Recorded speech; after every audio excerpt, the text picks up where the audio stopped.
There's a scene in the first Lord of the Rings movie in which you see Frodo getting the ring and Gandalf explaining to him what's up with that. And Frodo's reaction is that he doesn't want anything to do with it, and he says, "Here, you take it." And the reaction of Gandalf is very extreme, and he basically says that, "No, I don't want it. Because you have to understand that I would use this ring out of the desire to do good, but terrible things can come of that." And I recently came across this scene again by accident, and I'll share a link in the show notes if I can find it. And that struck me as one of the things that we don't talk about enough in the martial arts and self-defense community. And you can call it self-imposed limitations, you can call it limiting principles, doesn't matter. But I think that's a subject worth exploring, and that's what I want to do in this episode. So for all the links and so on, go to wimsblog.com/73, episode 73, and you'll find that there. Failing that, look in the description of this episode, and you're going to find the direct link there. Before we get to that, some housekeeping again. So obviously this is the first episode of the new year, 2022. We'll see what happens. There's this really funny meme going around of the text is something along the lines of, okay, 2022, let's get started. And you see a tiger lying down, and somebody is just gonna flick with his fingers. Basically, the tiger's balls gonna get flicked and see what happens. I found that funny, obviously, because it kind of captures the zeitgeist of the last few years with the pandemic. Is that it's just everything's messed up, and people are expecting, like, well, what else could happen? And then fate and the planet says, "Hold my beer." So despite that, I want to wish everybody a great 2022. Hopefully better than the few years beforehand. We'll see. We'll see what happens. I'm thinking about doing an episode soon about just my quote-unquote predictions for this year, but not quite sure, because I tend to be doom and gloom more than the optimist. However, that's not entirely accurate itself. It kind of depends. So we'll see. Now, a bunch of things I want to go through. So first, as I mentioned before, I'm creating a new YouTube channel for the podcast. So if you want to watch me speaking, and all the recent episodes is me making video of myself and then take an audio file, upload it as MP3 for the podcast listeners, but you can also watch it. When I have a guest on, typically we try to do a video chat, and then I try to upload, obviously, the full audio and video experience, and that's only on YouTube. So I've got a few really interesting upcoming ones that you might enjoy watching. So I'll put a link in the show notes of the YouTube channel. I am busy putting up all the old episodes. This is episode 73. Now, not all old episodes had a video file, which means that I have to create one.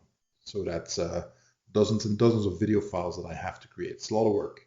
So bear with me as I do all that. Next, I recently put all my instructional videos, the old ones from Paladin Press and the more recent ones, I just finished putting them on my Vimeo channel. Vimeo that was like the big YouTube competitor back in the day, and now they're more business oriented. For a variety of reasons, I put it there.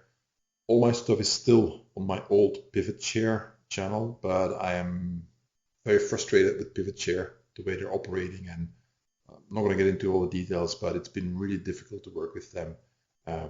And it's a matter of having confidence in the way that they treat their authors. So I made a decision to upload all my videos on Vimeo.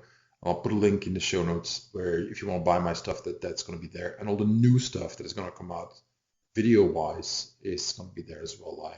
I have a project in the works, a little bit early to talk more about it, but it will happen. So stay tuned for that. So what's coming next? Well, I'm doing my planning for the year now. Pretty much done. The new video project I just mentioned. Obviously, there's some more writing to do. I have a lot of work in front of me, and hopefully, with the pandemic, hopefully calming down a little bit and things winding down, looks like the new variant might be the one that helps everything bring back to a lower level. We'll see. It's too soon to tell, but hopefully there is some semblance of normal coming back to us, and then I can just work more like I used to before the pandemic and have more time available. Hopefully, we'll see. So that's one thing. Next, I interviewed Mark de Cascos. That is an interview that was a year in the making. So Mark, as a pretty busy actor, he has a crazy schedule, and I contacted him early last year, and we did the interview a few weeks ago, and he had obviously several movies that he was shooting, so it took a while to get that done. I had a great time. Mark is an awesome guy, extremely humble despite everything he's accomplished, and it was wonderful. I tried not to fanboy all that much. I hope I succeeded, but that'll come up in a few weeks. Why? Because for whatever reason, it's the first time it's happened, my microphone didn't record what I said. So I only have the video and audio of Mark speaking. So that means I'm going to have to do some fancy editing and basically voiceover work in which I am going to re-ask the questions. Now, luckily, I was well prepared. I have my list of questions that I asked him.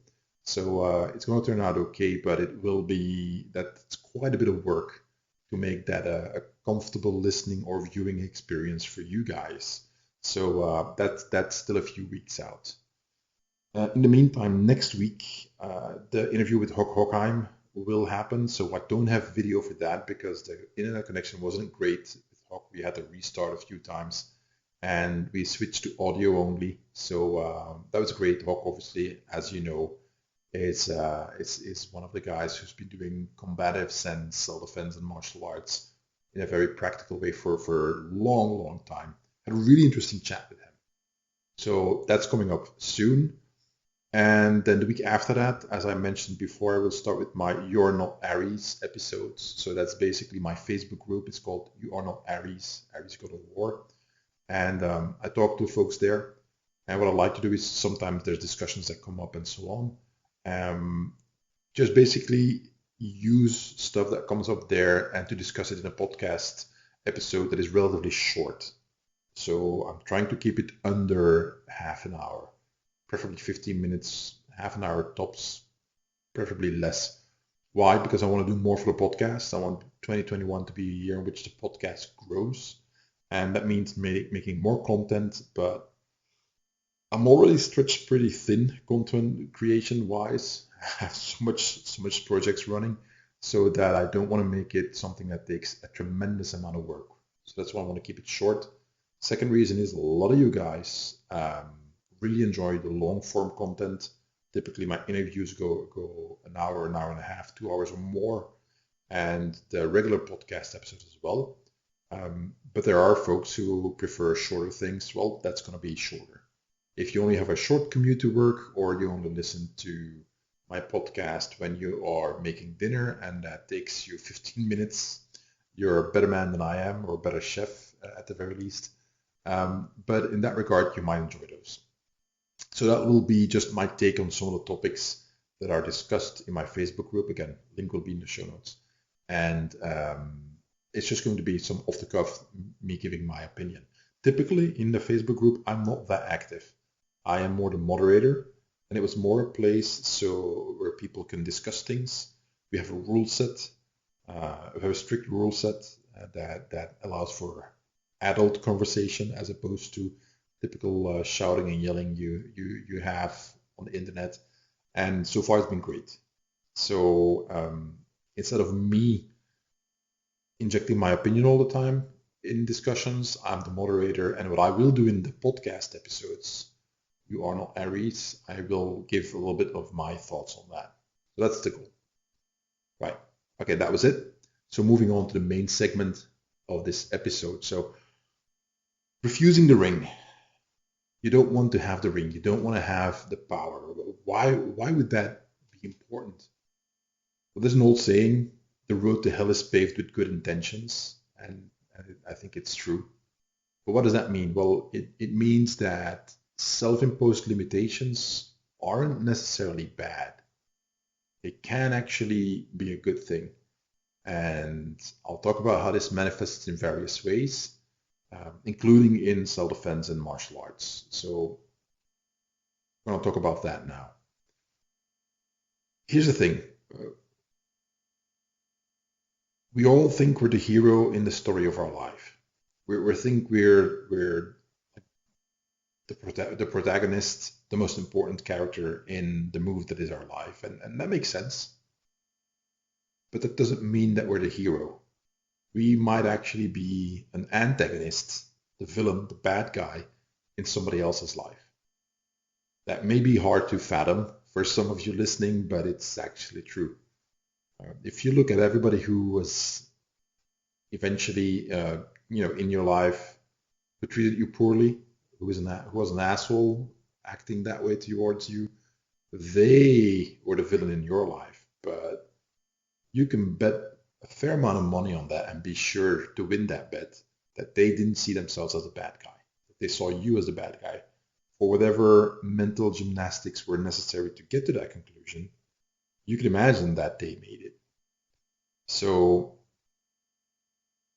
put that into the perspective of if that person has power over you.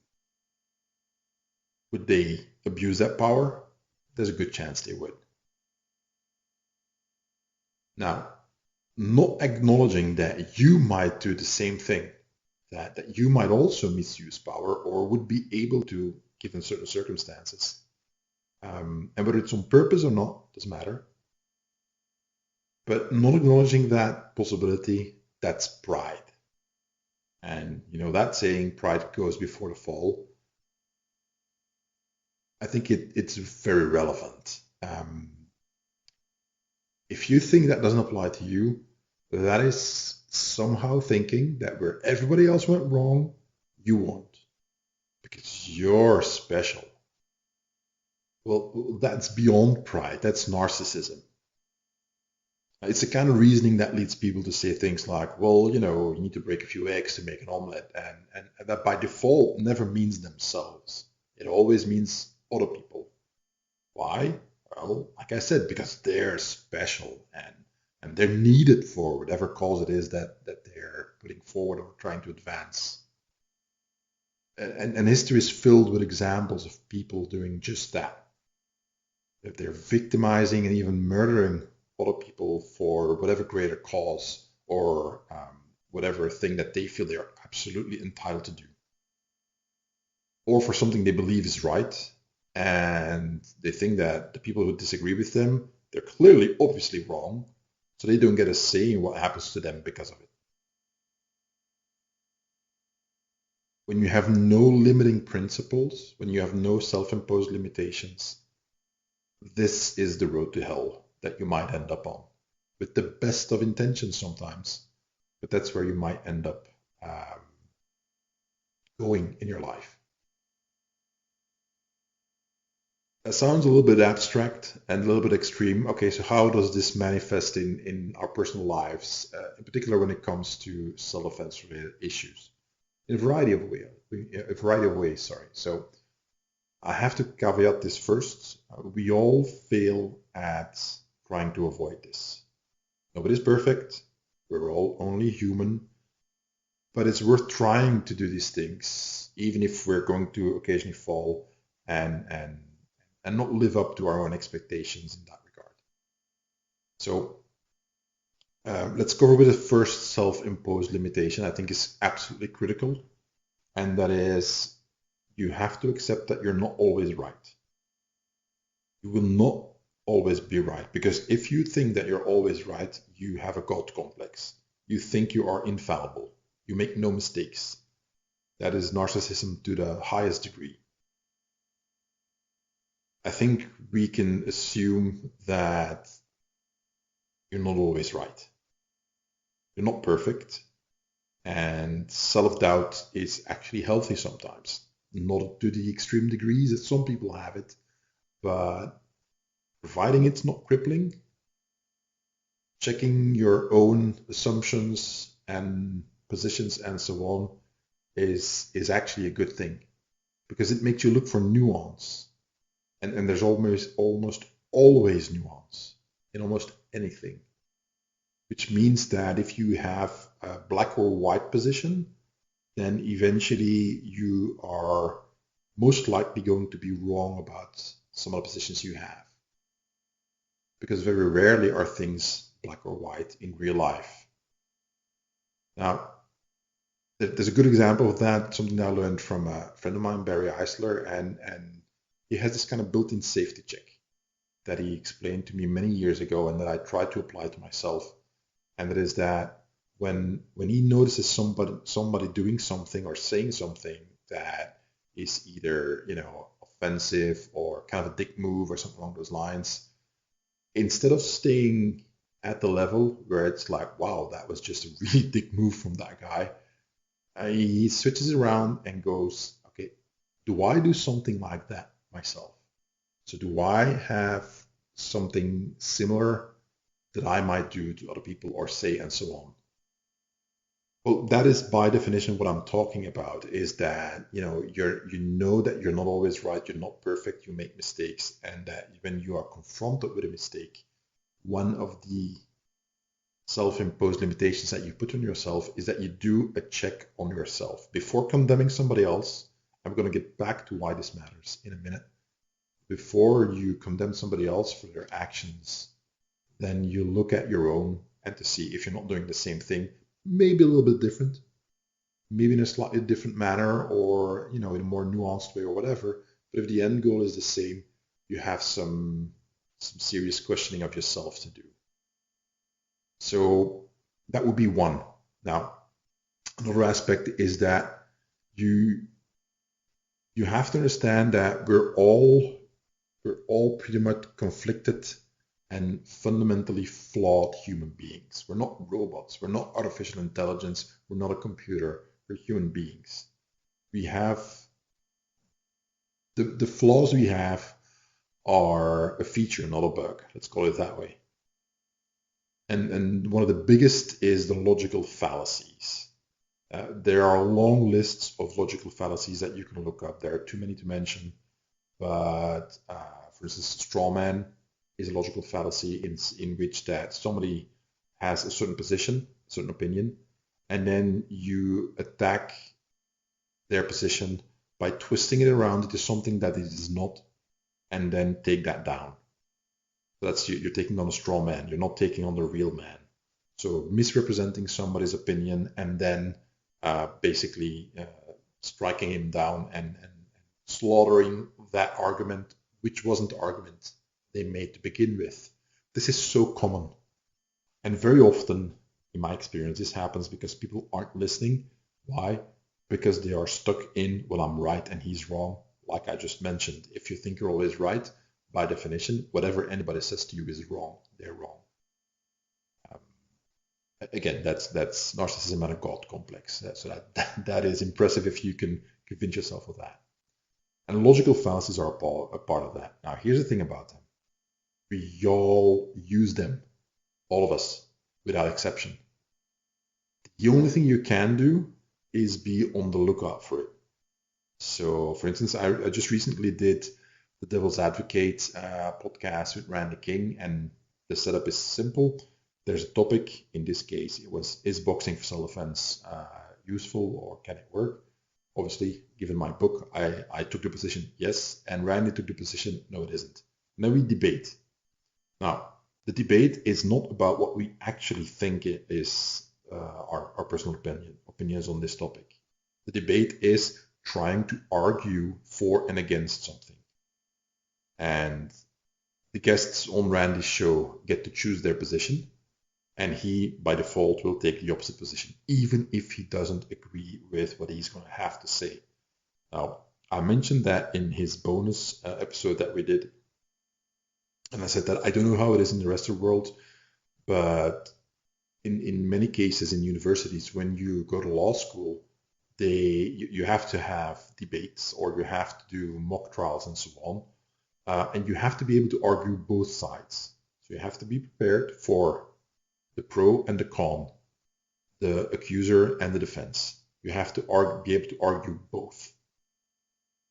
Well, I think that is critical. If you can't do that, you won't be able to spot your own logical fallacies. And they're so easy to fall into. When you start debating and arguing, you very quickly end up with logical fallacies. And that's, for instance, in Randy's podcast, there's a list of fallacies that we have, and you can call out the other person if you think he was using one of those. So if you start with the assumption that I am as conflicted and fundamentally flawed as everybody else, you can actually catch yourself not before you commit those logical fallacies, and somebody else will be able to point you out on that. And that's the fun part about it, is the more you do this, the higher the chances of you actually being right, because you're using sound reasoning as opposed to those fallacies. So bringing it closer now to the actual violence part that I guess a lot of you want to listen to hear about. Here's the next self-imposed limitation. You have to know yourself and control yourself. What does that mean? If you're quick to anger, you're going to have to work on controlling yourself. Why? Well, if you don't, you will find people willing to fight you. They will materialize. And you will not always win.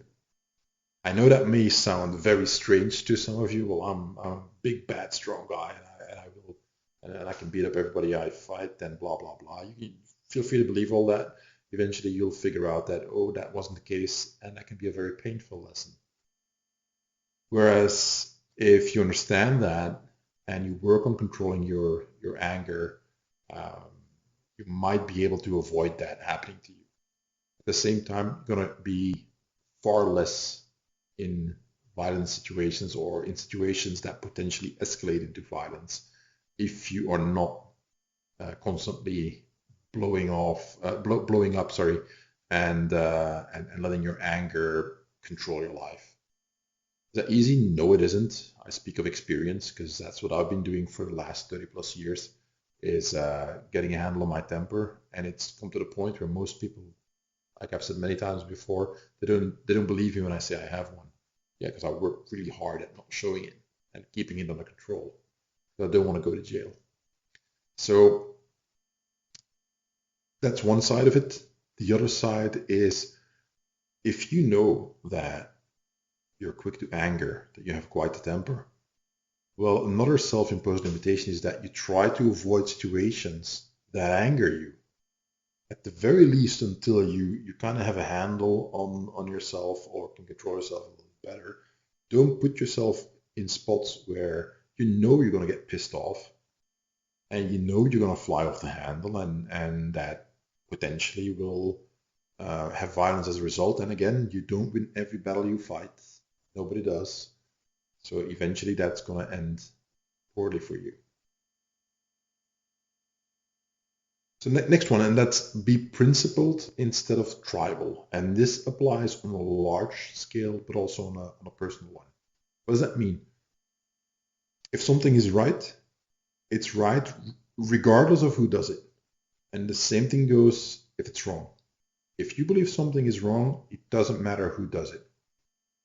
Whether it's somebody from your tribe or group or political affiliation or whatever. If it's wrong for the other tribe to do it, the other political party to do it, it's wrong for you as well. Don't just call out the others. Don't call out the others and then give your own side a pass for the same behavior. If you belong to a group or a tribe or whatever you want to call it, call out your own on the bullshit that they pull. Because if you don't have the moral ground to criticize anybody else. And this is unfortunately sadly lacking in today's environment. A lot of people are extremely tribal, and there's a lot of really funny videos out there that.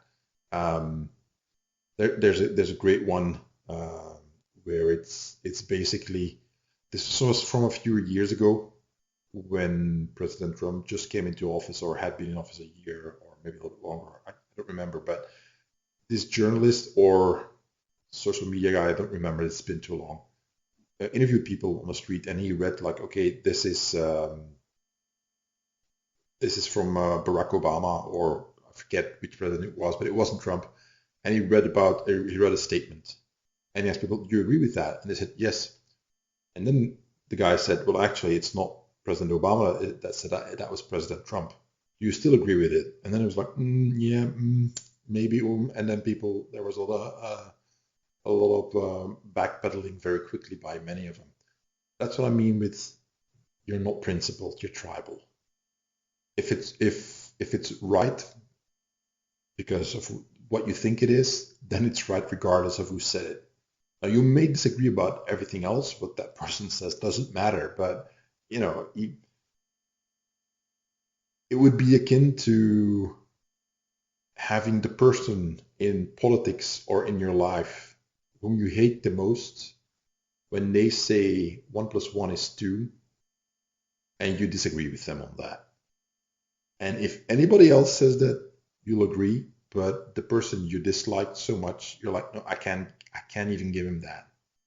But if you can't give him that, don't call him out on his nonsense either, because you're full of it yourself. Now, apply that to your own actions. Apply that to who you are. If you don't want to be treated poorly by assholes, well, then don't be an asshole to somebody else, like I hinted at before. Or you're going to eventually attract the same consequences that you would wish would happen to those who treat you poorly. Now, at the same time, obviously, you want to hold other people to that same standard. If they treat you badly, you're allowed to stand up for yourself, because you don't do that to other people, so you don't accept it when other people do it to you.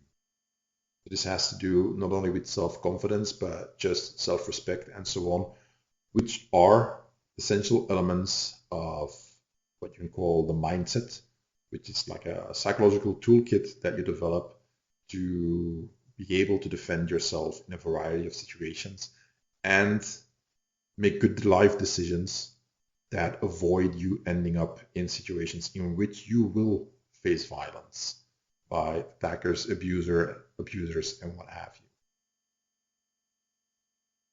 Now, on a technical level, let's say purely legal.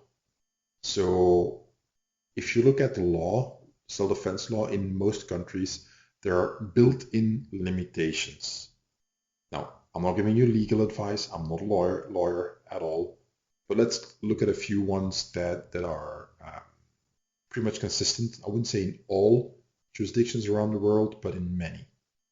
So what are the requirements for you to be allowed to use self-defense legally? Well, first there's innocence.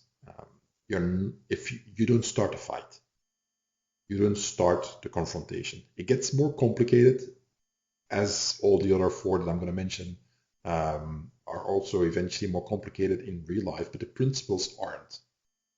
So you're not supposed to be the bad guy. Don't start it.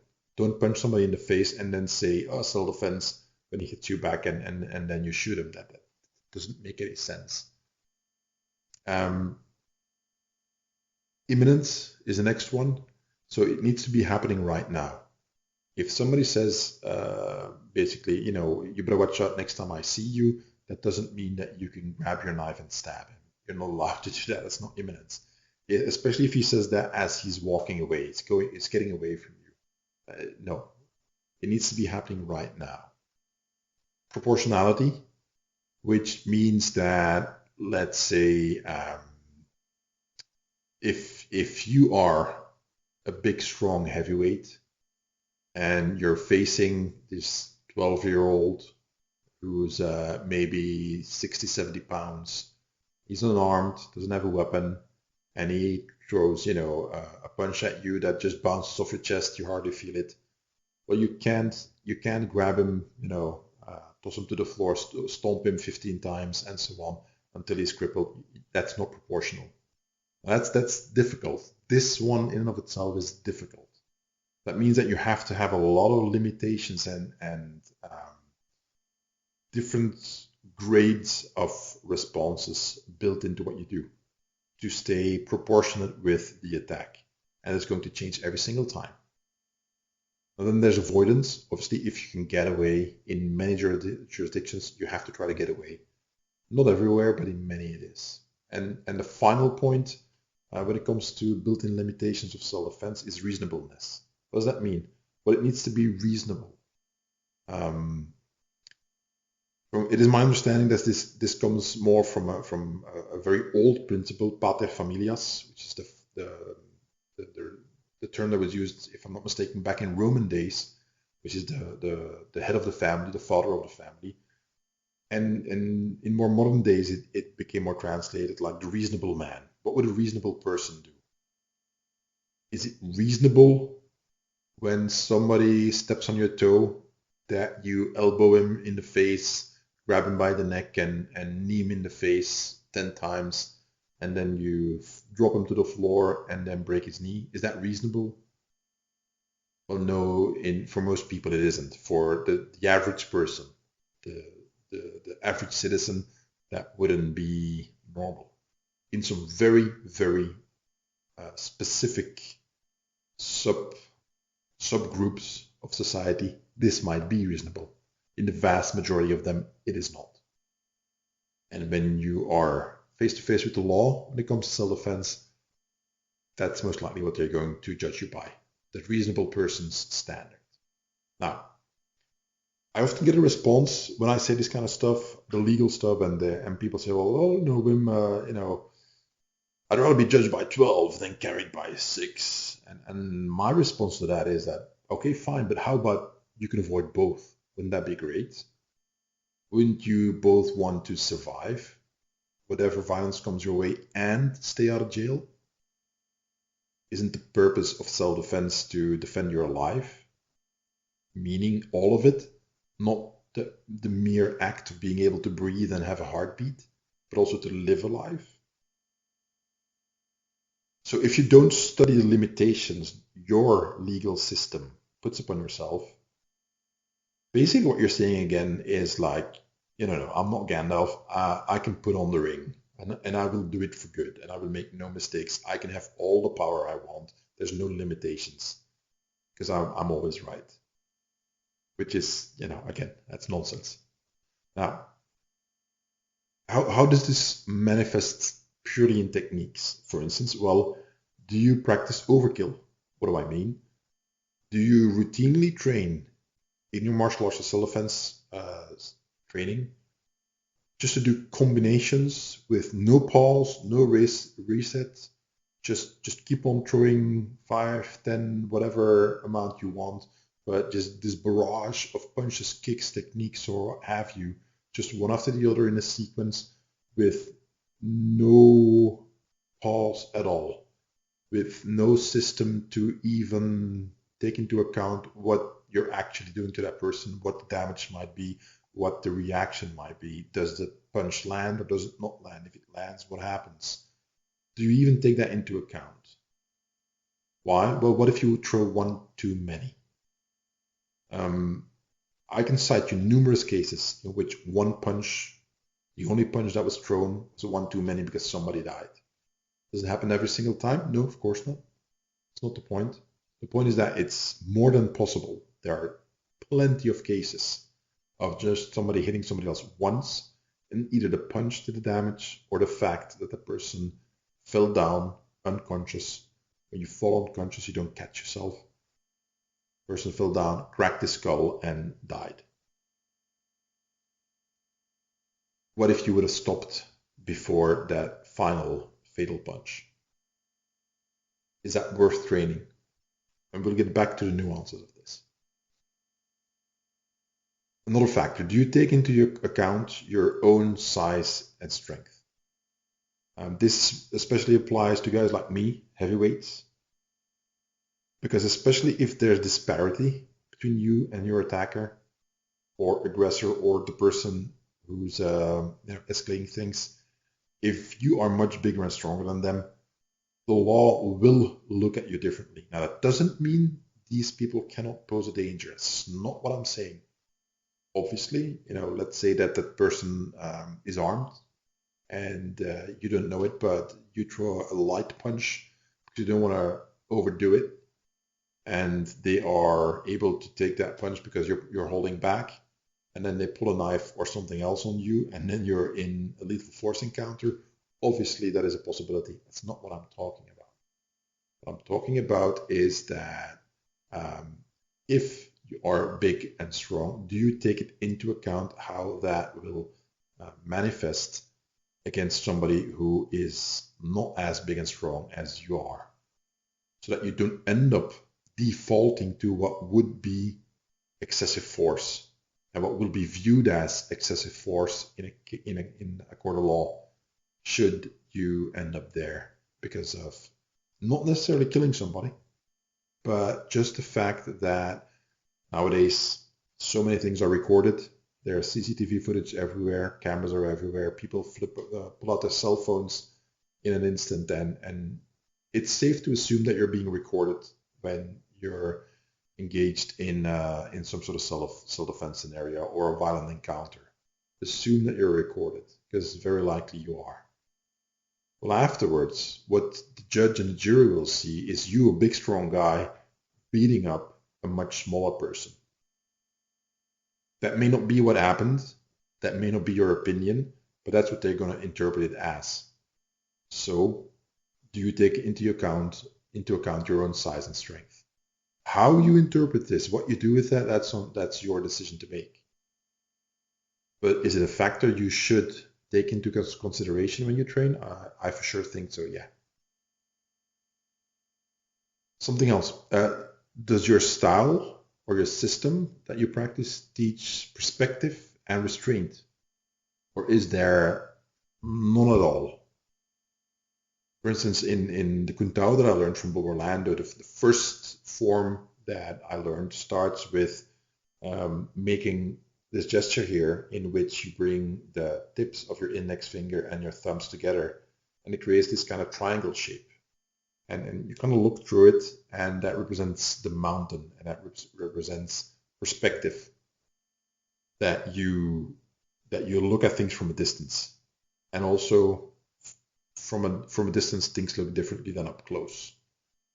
And the way Bob specifically explained that was that before you engage in violence at the beginning of the form, get some perspective. That means that if you see something happening, don't just rush in and start punching people, because you might be punching the wrong one. And that is from a form that is pretty old, so it's not new knowledge.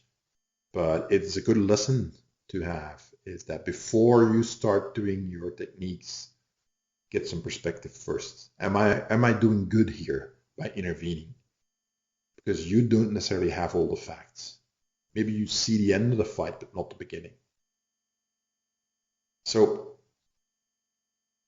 if that's the case, if your style has no real restraint, how does that relate to the society you live in?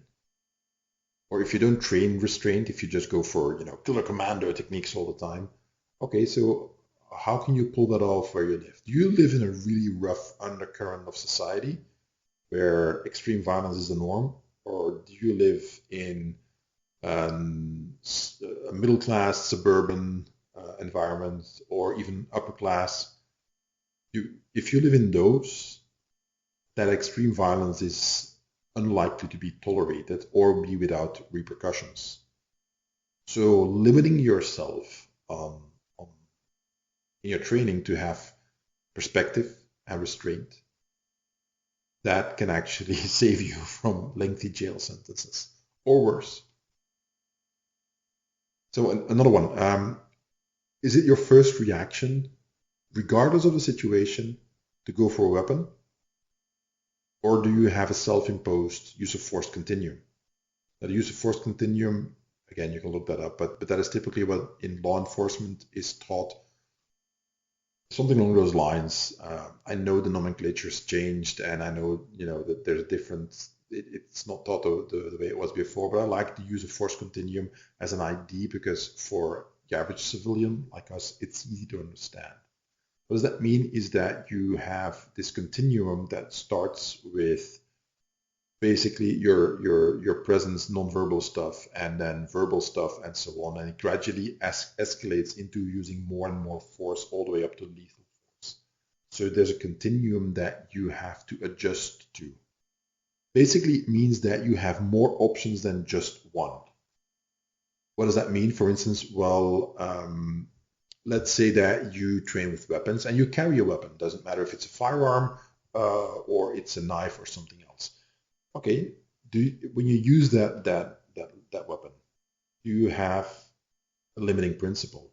And what is it? Meaning, how will you use it? For instance, many law enforcement agencies teach their officers to shoot to stop the threat. They shoot until the threat stops. What does that mean? Well, that the person attacking is no longer capable of attacking, or he stops his attack. Does that mean that anything goes? No. If you shoot somebody and he falls on the ground, he's not moving, you reload and you empty another clip into them, well, yeah, that's not what we're talking about here. You have to have more. You have to have more than one way of handling a situation. And in that regard, having this self-imposed use of force continuum is actually helpful, meaning that you train yourself to behave a certain way, to react a certain way, depending on the context of the situation. If there's no weapons out, you can assume that the attacker might have a hidden weapon on him, but so far he hasn't manifested it, he hasn't pulled it, so you might be on the lookout for him drawing a weapon, but you don't get to shoot him in the head for that. Because what if you don't? If he doesn't have one, you don't know yet. So the point is that if your first reaction to anything is to go for a weapon, you have no limiting principle. You have lethal force as your first and only option. I found this, unfortunately, as much as I have a lot of respect for the firearms community, but unfortunately, I found that many people in the firearms community think about that, is that they basically disregard non-lethal action, de-escalation, hand-to-hand combat skills, and primarily rely on the firearm. Which means that to those folks, and I'm not saying it's everybody in the firearms community, God knows that the martial arts and self-defense community also has its problems, but if that's your approach, then basically all you have is a hammer and you see nails everywhere, even if really they aren't. And that is going to get you either shot yourself or you're going to end up in jail if pulling your gun is the first thing and only thing you always do. So again, limiting principles, valuable. Now, for all the things that I've mentioned, do you train for this? Do you specifically train for this? Or do you magically expect to be able to pull it off on the fly? Just figure out the appropriate level of force on the fly automatically, as if magic happens, because you're so awesome. Or do you actively train for it? If you don't train for it, why not? Why would you expect to be able to pull something off if you never train for it? That doesn't make any sense. Then we get back to narcissism and God complex, which again, so many of us in the martial arts and self-defense community kind of have a problem with that, and I'm sure that's me included. I try to be humble and I try to not put myself on a pedestal, but I think it's automatic when you do something for a long time that you kind of have certain assumptions that, well, I'm probably right about this because I've been doing this for so long, and then all of a sudden you figure out that, oh, I was completely wrong about this one. Happened to me many times. I've written a bunch of blog posts about that as well. So I try to be more realistic about, making mistakes. But the point that I want to make is that if you want to have a skill, train for it. If you want to be able to master a principle, train for it. If you want to have a use of force continuum, if you want to be able to make good decisions, train for it. Now, coming to the end of the episode and everything that I've said, all this stuff, it's very, very personal. We all live in different circumstances. Now, where you draw your lines, that's up to you. It's going to be different from me. It's going to be different from somebody else listening to this. But if you don't draw the lines anywhere, I think that eventually somebody's going to make your life miserable or end it. And it can be the person in front of you or somebody else. It could be the justice system. Who knows? But you're going to have to draw the lines somewhere and have self-imposed limitations. I'm going to end with an example, and this was a case that happened several years ago. Now, I'll see if I can find a link to some articles about that, but it was a guy who went out to the club or something along those lines, and if I'm not mistaken, he practiced style of Kali, and he killed the bouncer. If I'm not mistaken, it was his friend who was, grabbed by the bouncer. The bouncer was kind of lifting him up with either one or two hands by the neck, choking him. Not sure anymore, but it was something along those lines. And that guy, relatively young guy, I think, grabbed his knife and stabbed the bouncer in the leg. Now, some of the court proceedings were mentioned in the article, and from what I can gather, he did a comma cut, which is basically you stab the knife into the target and you twist it as you pull it out, which will increase the wound. Now, if you're not familiar with the human body, there are arteries and veins in the legs as well. You can kill somebody stabbing him in the leg. And back in the day when it happened, I actually watched some of the videos of that Kali style and the teachers there, and they had a lot of stuff where they went into specifics of how to actually cut and stab people. Long story short, that guy who did that, he had a 17-year prison sentence because what he learned was misapplied, and he paid for it. So that is one extreme example, but there are many others, less extreme, but with equally disastrous outcomes, where not having self-imposed limitations is going to ruin your life. So I would suggest giving it some thought, see where you draw the lines, see where any of this applies to you, and then hopefully you can avoid a lot of problems and be safer for it. Right, that's it, guys. End of the episode. As always, wimsblog.com/73. That's episode 73 that we're listening to right now. If you want to support the podcast, I would love it if you would hit the like button, write a review, especially on iTunes. That makes a huge difference, and share this with anybody you think who might want to listen to it and that it's useful for them. You can donate, help pay for all the things that cost a lot of money to make this happen. But most of all, join the Patreon. Join me on Patreon. I am in my 5th year of Patreon. I have hundreds of videos up there, and we're doing something special for this 5th year. My patrons will know about this. You will not just yet until it comes out. But so far, it looks like it's going to be very, very good. So there's a special bonus coming up for the patrons in these coming months. And if you want to help out, join me there and see all the huge number of videos and more that are already in the library. And bonus podcast episodes. They're always there as well. All right, guys, that's it. Thanks for listening. Take care. Talk to you next time.